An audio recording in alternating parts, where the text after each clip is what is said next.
মুগ্ধতা ছড়িয়েই চলেছেন Lionel Messi. বয়স ৩৮ পেরোলেও গোলের পর গোল করে চলেছেন।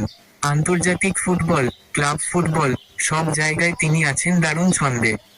মাঝে মধ্যে এমন গোল করেন আর্জেন্টাইন ফুটবলার, যা দেখে ভক্ত সমর্থক, কোচরা রীতিমতো অবাক হয়ে যান। সাপুতো স্টেডিয়ামে বাংলাদেশ সময় কাল ভোরে অনুষ্ঠিত হয়েছে মেজর লিগ সকারের ইন্টার মায়ামি মন্ট্রিয়ল ম্যাচ।